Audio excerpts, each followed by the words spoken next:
listening to Hibs Talk. I'm your host as always, Gavin. This is part 2 of the fan rep interview with Frank and Tracey.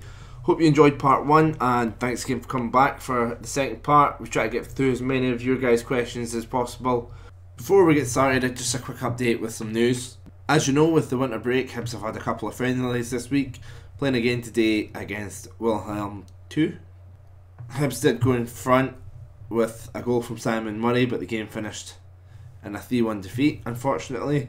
But the main news to take away from this was David Gray, who was in the process of returning to the team, took a bad knock, and the fears are that it could be the end of his season. That could be him out for the season. So obviously terrible news to lose our captain.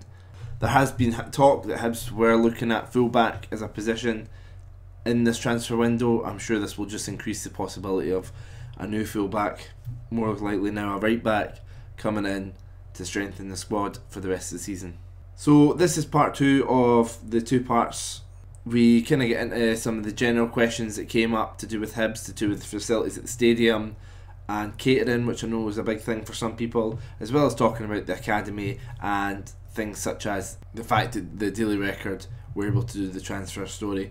But we start by finishing with a couple more questions about Tracey and Frank's role. We'll do 2 last questions here about your roles, and then we'll do a quick fire round of the last sort of general Hibs questions, and then we'll let you get on your way. So without giving specific examples, have you ever felt torn on issues decided by the board? For example, not being able to communicate to the fans who voted you onto the board. Has that ever caused you frustration? Yes, we're asked to approve a budget for an increased budget for a certain player or players to come in. We're told who the players are. We can't communicate that. But we get told these things. And we're what?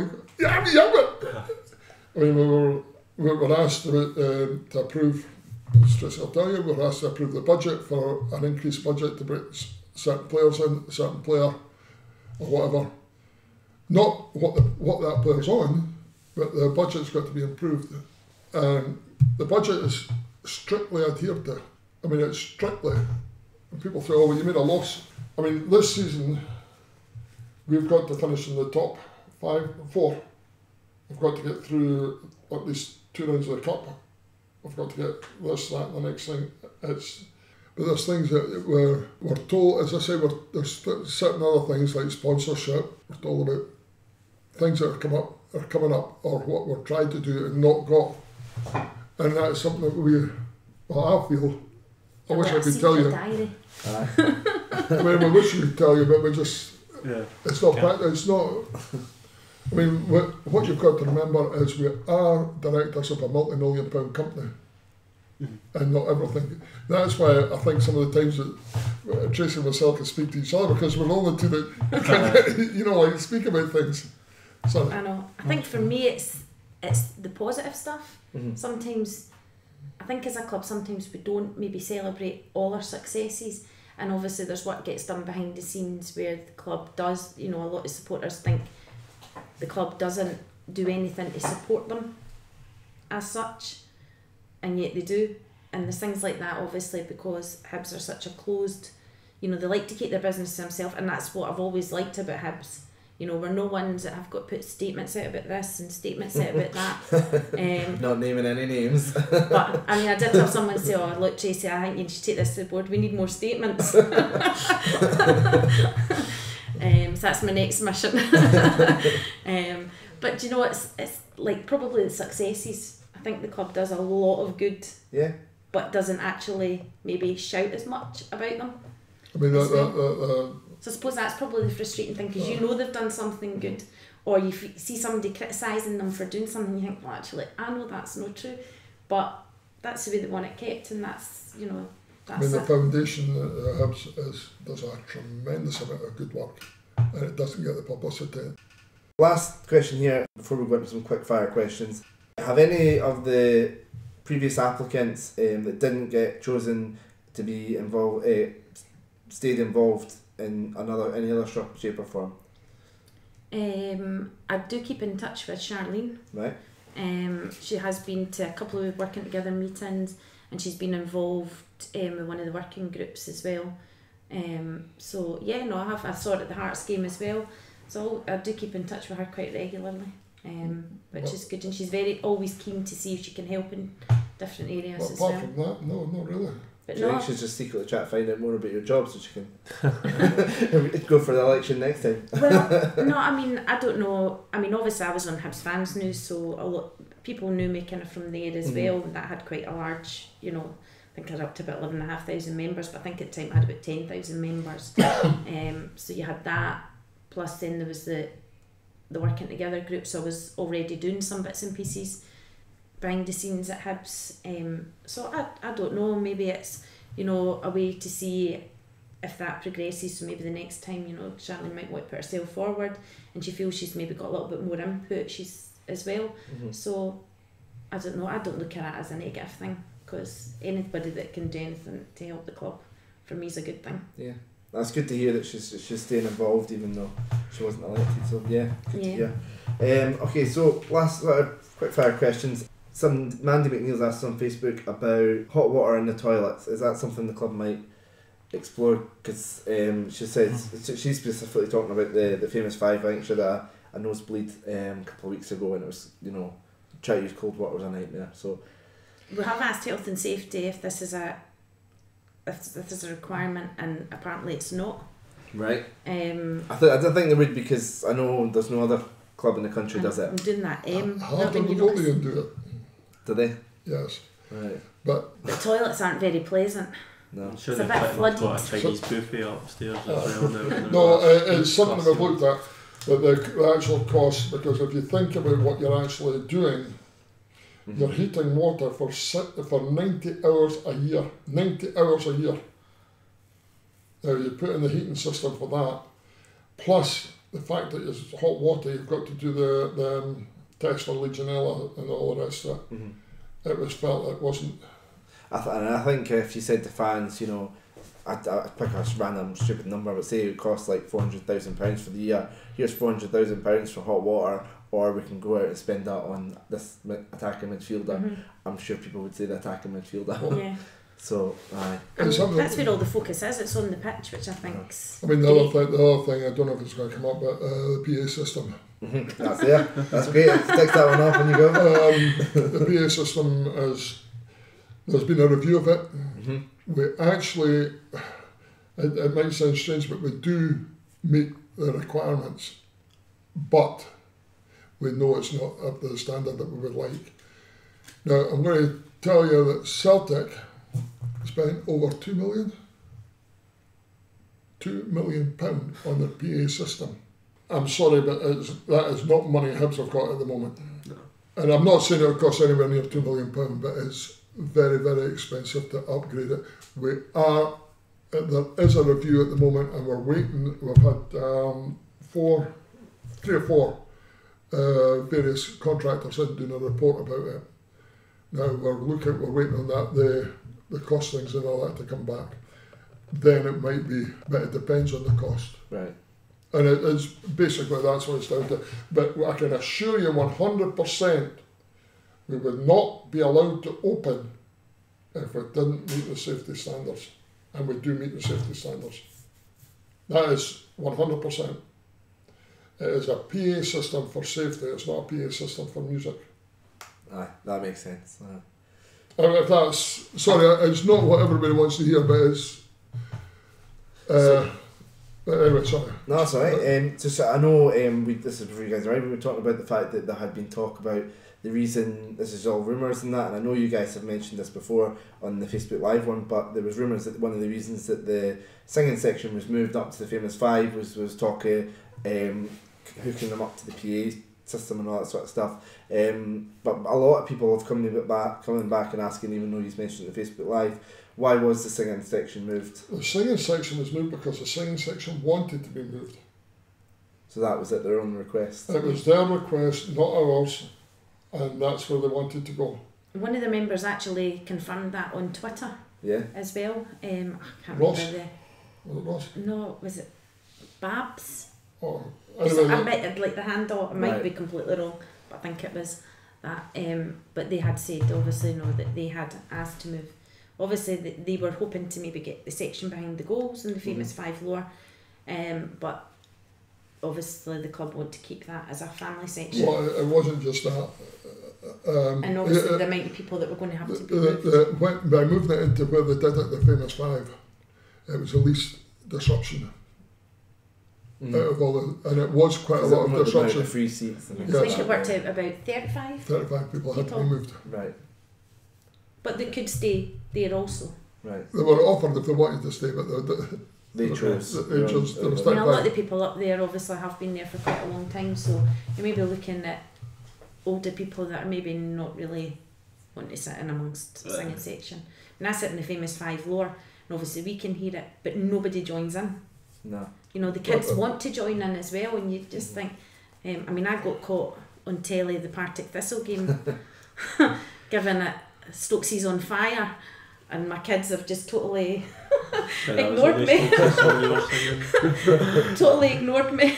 It's important to emphasise it's not just a singing section, it's supposed to support the club.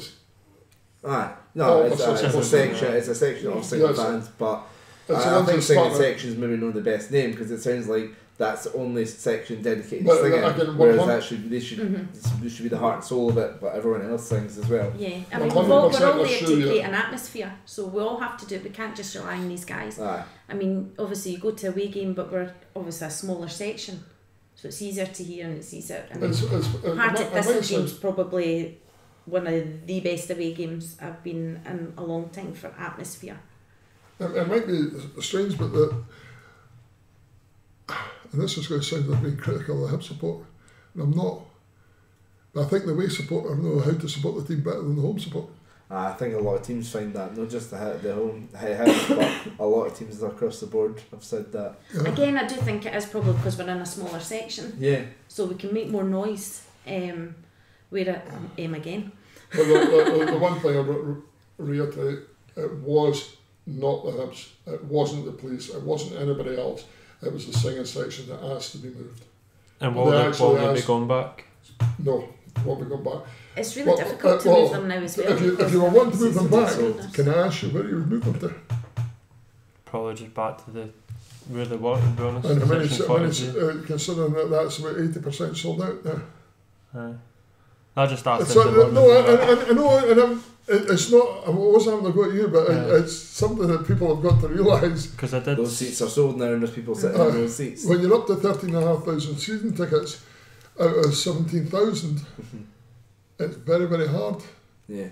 So is there going to be another solution then? Because we've just all admitted it's not really working up there. But I think the other fans have got to join in, and when they do, like I think the Celtic game and the Rangers game. I mean, I've sat in the south because I bought my nephew a Hibs Kids package, so I then move my seats when he comes down to for his Hibs Kids game, and I have sat there. And at the Motherwell game, for instance, all I could hear was the Motherwell support. I couldn't, and then at the other games, I've heard the drum, but that's it. And I think what that end of the east stand are actually hearing is just the drum. So I think it's probably a little bit difficult for them to join in because they're not quite sure. So that's sometimes they start singing a different song. And could it be an idea to keep I know it would be hard for them to kind of keep in touch with each other with what their great songs are going to do and things like that, but keeping the singing section where they are.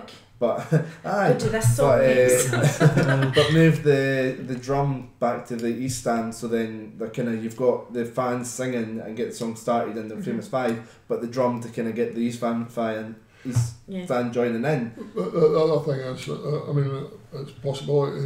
You mentioned earlier on about a PA system, but that's certainly not. But a megaphone might be. A lot of clubs do it. A lot of Italian clubs. That would be great. I mean, I'm not saying that it's something that it's maybe worth considering. My 6-year-old wanted a drum set for her Christmas because of the singing section. Yeah. That's brilliant. Yeah, I like hearing stories like that. That's good to hear. She thinks now she can be a fully fledged member. Fair enough. It's just all Hibs songs we get. But really, some of the songs that they sing, I wouldn't be fit for a songbook. No. Aye. Speaking of which, that's exactly where I was going to next. Literally was because I thought, right, singing section. Frank and his crystal ball. So, somebody had asked about personal views on sectarian singings from SBL clubs, and I were taking any independent action on this, but somebody else had came back about, can we really take a moral high ground about sectarian singing, considering we sing a song about Anthony Stokes and his father? I'll leave it at that. So I just is the club aware of it, and the club doing anything about it? The club are aware of it, but there's very little at the moment. It is a police matter, not a club matter. Because I know when there was the issue with Lukaku and Manchester United came out straight away and hit the nail on the head. But that was different. Right. That's slightly different, and the reason being that that's about, it's almost a racist. Right. Okay. Because the song we're talking about, the Hibs fans, I mean, I think a lot of people hit the nail on the head. It's probably about, 500 to 1,000 folk maybe that sing it at most, and they're probably on their young 20s and don't understand the implications of it. There's a couple of songs that you kind of go, aye. Can he sing that? So the next topic we brought up was again from the Hibs Bounce. It was Smurf that brought us up. The national tabloid Daily Record obviously done a fantastic. I really do believe it was a fantastic piece of scene behind the scenes at the training centre, all the stuff with the recruitment. But the fact that it was the Daily Record that got the exclusive rights to come in and do that has hit a nerve with a lot of fans, considering the bad press they gave us after the Scottish Cup final. Has there been any sort of have the board reacted at all to any of the negative backlash from fans about the Daily Record being the paper chosen? We did speak to the board about that. Right. Yeah, we brought it up due to the comments.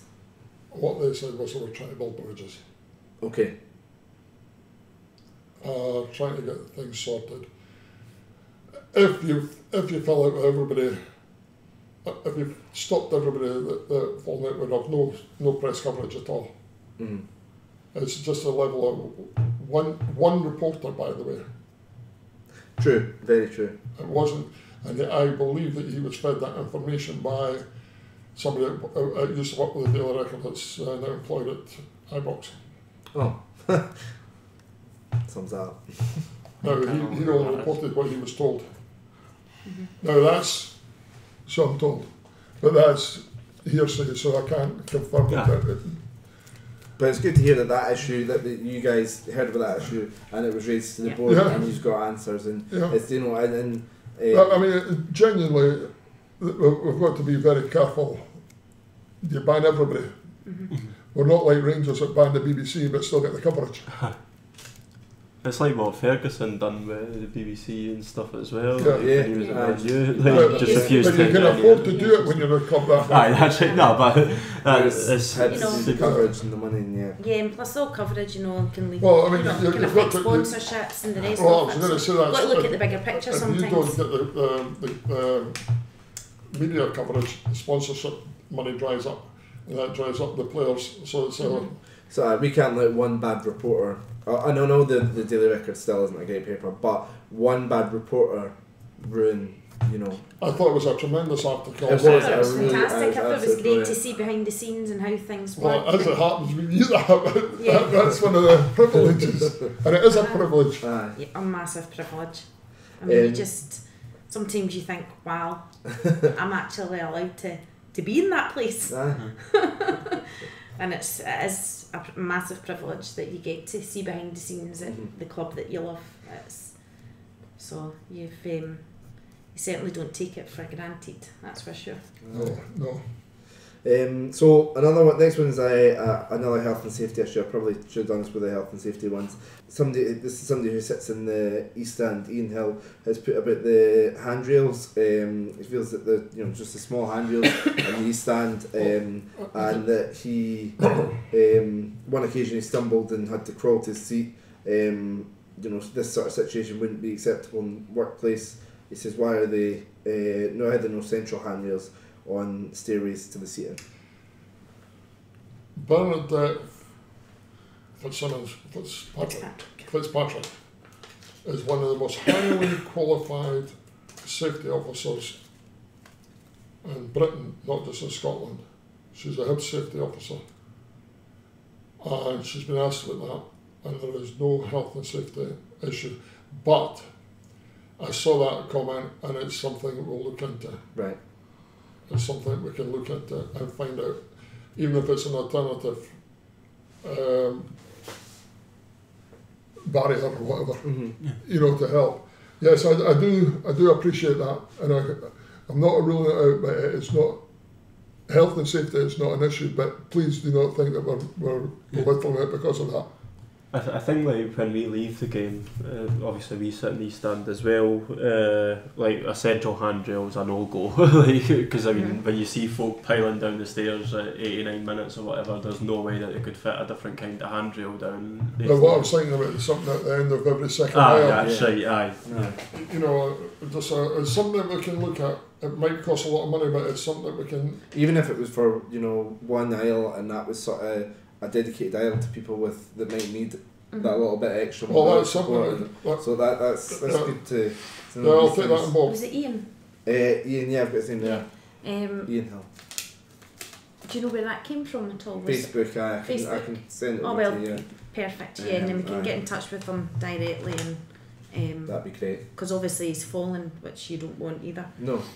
I mean that's just not good. So obviously we can get in touch with them, and deal with them directly. The next question I had was from 1875 in Hibs Bounce.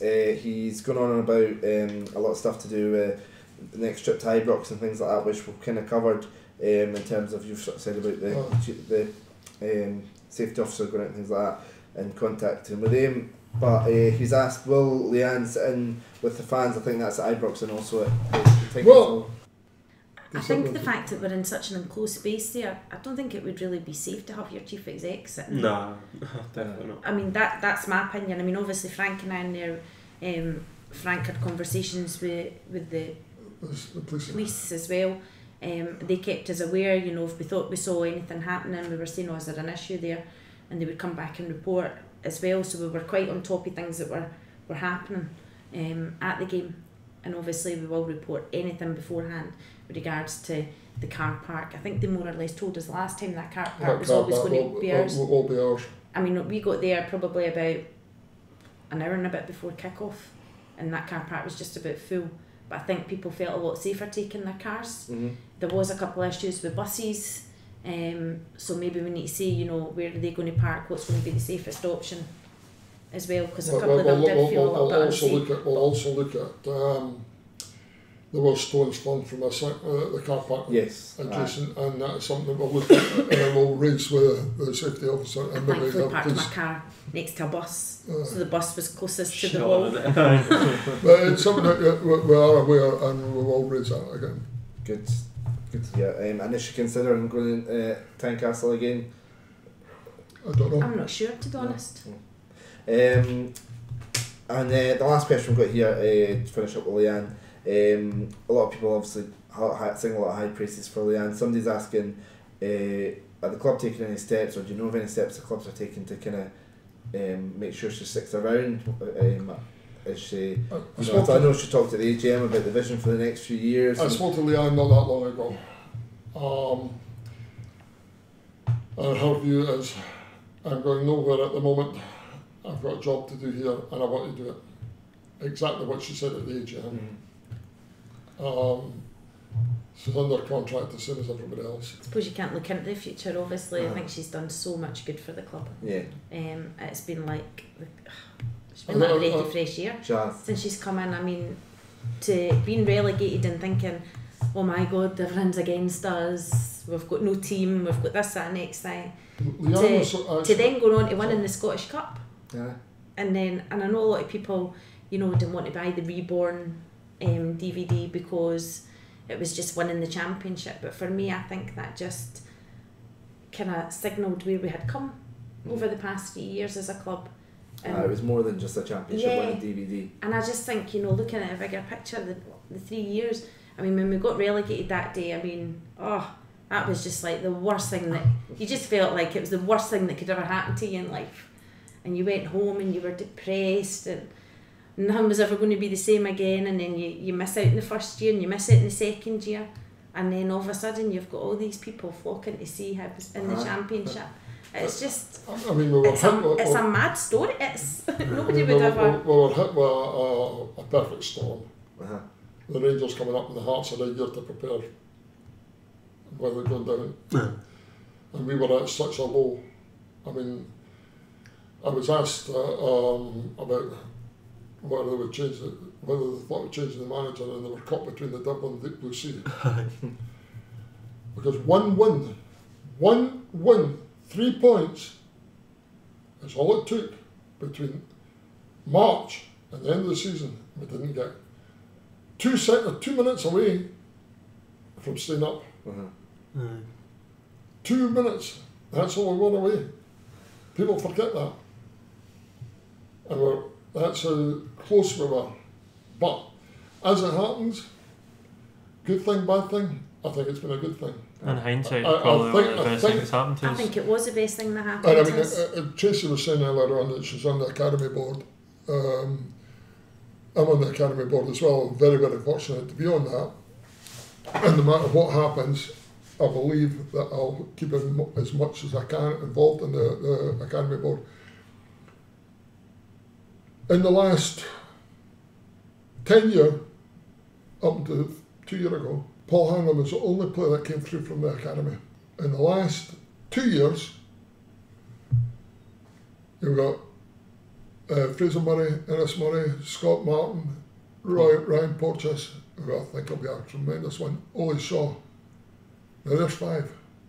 You've got Kevin Dobonski, the Polish keeper, young keeper. You've got Ben Stillen, and a few others that are Adam Watson. They've all got a chance. I'm not saying they'll make it, but there's been a total transformation of the Academy. And one of the things I asked at the Academy, when I first went to my first meeting, was at any point whatsoever having the Academy. That's what you mean. I said, well, how much are you spending it? Oh, $250,000 plus. I says, right, would it not be cheaper going out and buying players? Because you're not producing any. Mm-hmm. And that's been changed. Well, you just look at Falkirk as an example. Exactly. They just scrapped their academy because they were just buying players. Just a question from me, but see Sam Stanton's obviously having the time of his life at Dundee United now. He's still in contract with Hibs until the end of the season. Is he a player that Hibs would maybe look at getting back involved, or is that him? No, I personally, that's a personal opinion. No, I don't see him coming back. At the end of the day, it's always down to the manager. You know, he makes all the decisions with regards to the team. Because I mean, it was We'll the same never have to approve Harris anything and if it's that. over Like when budget. he obviously left, there was a lot of like ill feeling because the fact that he had come through the academy, had done well, and People were talking about Ollie Shaw and saying why are they giving them a 3-year deal? The fact if you take it, he scored over 100 goals in the last 3 seasons, albeit development league and out on loan. Mm-hmm. When Hibs put a player out on loan, they just don't put him out on loan for the sake of putting it out on loan. They monitor the team that it's going to. They monitor the training methods, and they also monitor what type of football. So if it doesn't suit the way Hibs want them to play, they won't be going to that club. So the likes of Callum Crane, that's somebody that I've always looked at and thought there's a cracking player, and if Stevenson got injured, I always thought it would have been good to keep him around, but he's went out on loan. And when he went out on loan, where's it he's now? Denhousemuir, is it? It's somebody's still not saying he's running, and I thought, he's way down to that level. I thought maybe he's not as good as I sort of thought. But is that maybe more to do with, like you're saying, Hibs have went, they've looked at the coaching, they've looked at the setup, the way he'll be played, Yes. and Well, it's got the to way be they'll use their wing backs. And that's more likely why he's gone there rather than looking at he's it must be to suit Hibs, not to suit the player. right. And the only reason they put players out on loan is to get them game time. One of the things I will say, and it's very, very obvious in the last, since Eddie May took over the running of the academy, or Josh Craig runs it, but Eddie runs the development squad. The players that are coming through now, every one of them, whether they're staying at Hibs or moving on, are better people for what they were when they came in. Yeah. They're a better attitude, they're grown up. Now, there's a boy called Sean McPatland. He actually does educational things in the afternoon with the players, and it is something that's. But the young players are taken and they're given the health, diet, stamina, strength, the whole lot. They're given the whole coach and they're individually filmed at each game, and they're given their film and they're diagnosed how good or how bad or how different they are. We can definitely say the academy's working. It is a question I'd had about the thing about the academy, and I was going to put it, but I thought, you know what, I don't see how that question could go in, because the academy is working at the moment, and it's good that it's kind of came up anyway. So we kind of have covered that question quite in depth. Well, they do fantastic work down there, they really do. And I think Eddie spoke really well at the AGM. He did. And I think it gave people a lot more insight. And then I liked how, I'm sure it was how he was speaking about it, he was quite blunt as well. And when he came to 16s, he was like, there's nobody good enough in there. And I like that, the fact that he was so blunt and just sort of to the point, and if any of the kids were to hear that, it would either push them on to go, no, I am good enough, he's wrong, or, oh, okay, I'm not good enough. And if that's the attitude, then they're not going to take it. Ola Shaw is one of the things about Ola. I was speaking to him after the Rangers game, and it very, he said, how do you get played? And I said, good. I said, you done well. Disappointing. And I said, what are you disappointed? I said, disappointed? No, I was pushed off the ball. And he says, I've spoken to people about it, and that's what I want to take on. He wants to learn. Right. He wants to learn. Some of the things that the young boys are told, like, Ola Shaw might be given a game, and he'll go to the game and he'll say, right, I want you to write a report about Chris and Naddy, say, for instance. Now, genuine, what you like about him, what you don't like about him, what could you learn from him? And he's got to write a report about him, the whole game, about his running, his this, that, and the next. I'm just using an example, because it's set forward, and he's got to learn from that. And if he's looking at him and learning the bad things as well as the good things, or spotting the bad things as well as the good things, it can only be positive. And the thing about that is it's also given the lads some experience. So if it doesn't work out as a playing career, they've in a way they've already got scouting experience for scouting future opponents or future targets. So that gives them opportunities to stay in the game. So it's brilliant to hear stuff like that. No, I know. So we've also had a few questions on catering.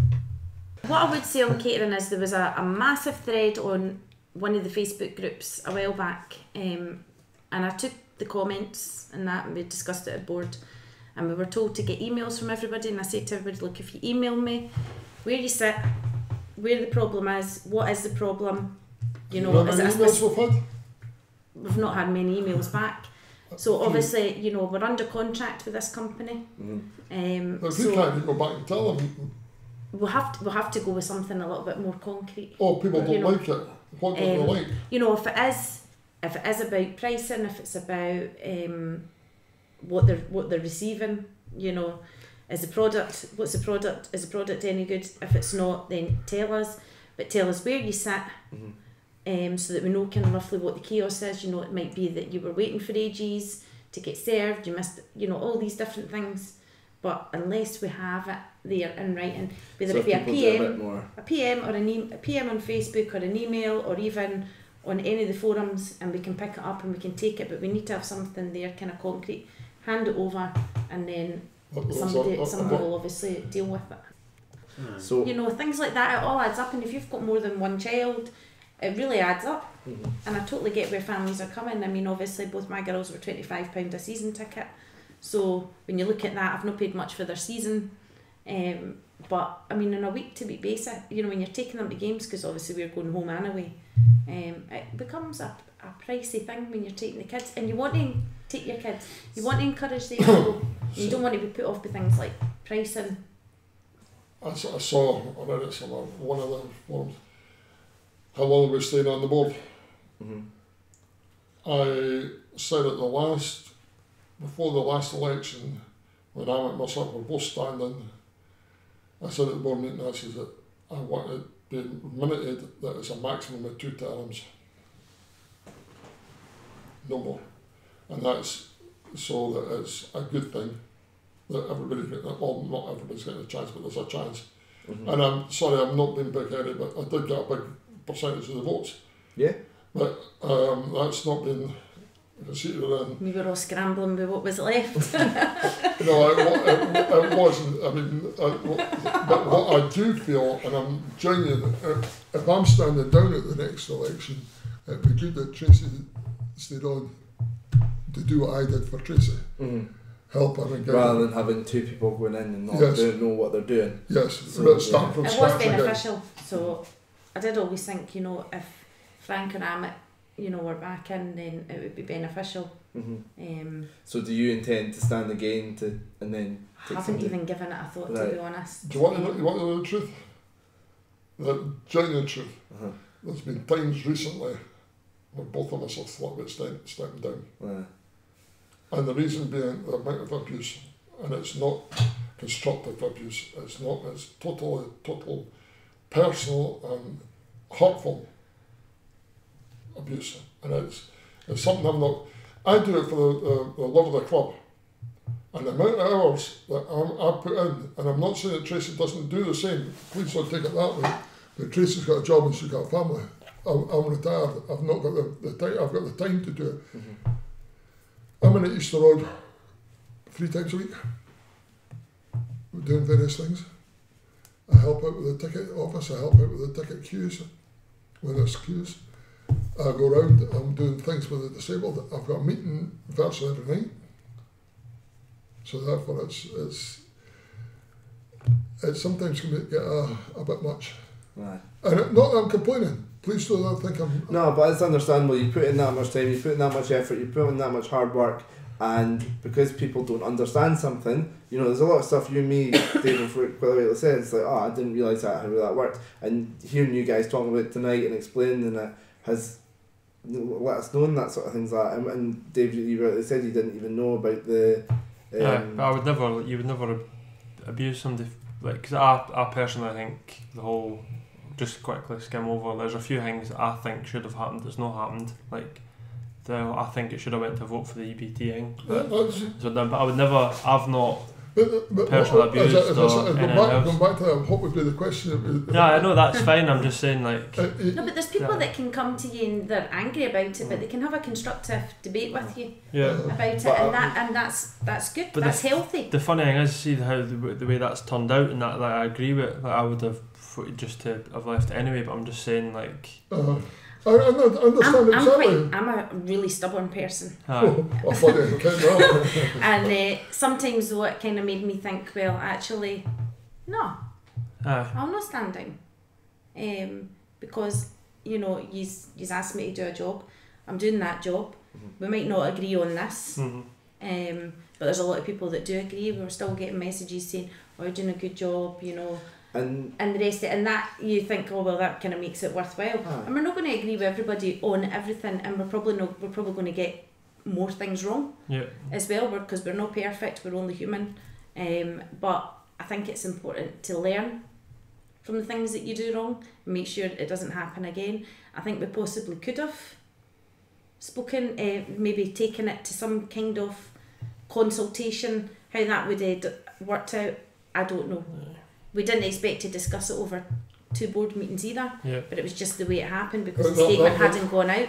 That again, that wasn't anything that we were being secretive with and holding things back, but it was just the way it happened, so it gave us an opportunity to discuss it again. The other thing I'm going to emphasise here, Hibs were not putting a statement out until Tracey and themselves pushed for it. Now, we didn't push for the actual statement that came out. We pushed for a statement to come out because we were pushed for a statement. We made the board aware of what the feeling of the fans were, but they didn't like what we put out. Sorry, but sometimes you don't. And then a lot of people that screamed for a statement, I've seen them say, I wish I hadn't put a statement out. So it's just, you know, it's... But I mean, it's sad to hear that you have considered your positions in the past, because I mean, you like to say, hearing all those little stories, I think it's been the nicest thing in this podcast. You know, the little things you do and all the, you know, the little things about you being on alert and things like that when you're at the grounds and at the away games and picking up on things, and you know the stories about the little girl getting on with the trading academy and all the things with the couple of health, that's like 2 or 3 health issues that kind of came up there with ambulances and things like that involved, but the fact you're able to get that guy's son called and things like that, those little things, and obviously the Preserve tour, and what that Persevere. I'm blaming that on my dyslexia. I've been good today. The Persevere tour as well was, you said I could see how much joy that brought in. You can get the breaking point, and it quite honestly it has affected my health. No, it has. I've got to admit, I was really worried about Frank at one point. I mean, I've got quite a thick skin. When I left school, I went straight into the motor trade, which is very male dominated, and that taught me. I kind of grew my thick skin through working in the motor trade. And you just have to, as I said to Frank, they don't know me as a person. You were getting accusations like, you're just agreeing with everything with the board. Well, if anybody knew me, I'm not just going to agree with something for the sake of agreeing for something. Says, you just need to go to one board meeting and you'll find out that Frank does not always agree with everything the board. He's a troublemaker. Do you know what? But it's good to hear that, because I'm going to finish with one statement. A lot of people think Leanne's doing a tremendous job, which she is. But I can 100% assure you, Leanne without Rod would be a disaster. Rod without Leanne would be a disaster. They complement each other totally. I would agree with that. Yeah, I think we could all see that with Rod before Leanne anyway. I had never met Rod before, stepping into that first Rod is not the person you think he is. No, I know that. I think that since, maybe even after the 5-1 defeat against Hearts, everybody seemed to see a different side to him, and he was that passionate person about the club that was looking to better everything, and we done that. And I mean, I can honestly say now, what I'm defending Hibs for is things like Neil Lennon said we should be second in the league. Neil Lennon didn't actually say that. He says that we were playing football, we're capable of being second in the league, not we should be second in the league. And that's what people have got to be very, very careful. You've got to be very careful. But I think we do have some great people working at the club. I think the ticket office get a lot of criticism. They get criticised. Abuse. It's just shocking, and the girls in there are absolutely fantastic. I can't fault them enough. They've been absolutely fantastic. I mean, a lot of people think, you're on the board, you're all big loving and the rest of it. It's not that. I mean, they genuinely are lovely people. And I take people as I find them, and everyone's been great and been fair to me. And when we sit and do our reports, they'll listen, they'll give their opinion. And when the statement hadn't gone out originally for the ABTs, one of the directors did speak up and say, come on, we really need help, Tracey and Frank here, they're getting... And there is that back in there. I mean, these people that are on the board are very successful business people. Lawyers, head of the NHS, a lot of very, very successful people. And we do get accused of doing the role for our own benefits. We need it for our CV. Well, Frank's retired. His CV is obsolete. And, I run my own business. I don't need to impress everybody. I don't need it. I'm happy with what I'm doing. Yeah. I'm looking to start another business. Is that off the back of Hibs? No. It's off the back of me and my hard work. So, but I'm learning things, and I think that's only a positive thing. So I'm learning new skills as well. So I think that's great from the role, but certainly don't need it for myself.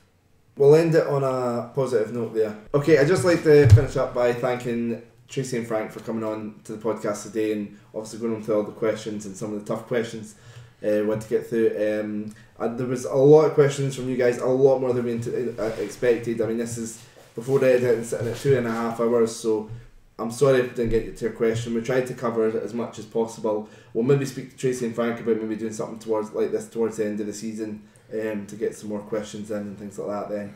So thank you very much, guys, for coming along. No, thanks for having us. Thank you, and no problem at all. Just ask us. We're only too happy to come out and answer questions. And if anybody's disappointed that a specific question hasn't been answered, then tell them to please feel free and get in touch. Yeah, well, and I mean, obviously the guys are there for if you need to get in touch with them. But if anything you want to get in touch with us, we'll pass on any messages as well. Perfect. Okay.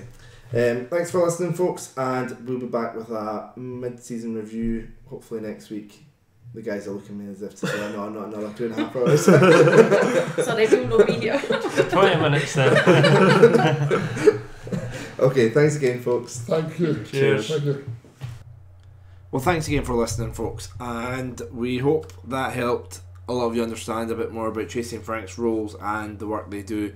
As I said in the podcast, it's something we hope to do again with them, to give them the platform to answer more of your guys' questions, because like I said, it was impossible to get to everybody's, but we did take everybody's down and try and cover as many points as we could, and we hope that was reflected. If there was anything else, send us a message, either Facebook or Twitter or our email, hibstalk@podcast@gmail.com, and we'll fire any of them on Tracey, or like Tracey said and Frank said, email them directly as well. But yeah, and the day after the Hearts game, easy to remember, Sunday the 22nd, there's a working together at Easter Road in the West Stand. Head along if you're free, and rather than talking about things online, let's come together and really help Frank and Tracey. If somebody's not happy with this role, let's work together with them to make this role that they're doing what you want it to be. Thanks again for taking the time to listen to this. Follow us and subscribe to get more content. We'll have plenty more things like this coming in the future, as well as our mid-season review next week. And once the games kick up again, we'll be back to our reviews and previews of each game as per our usual content.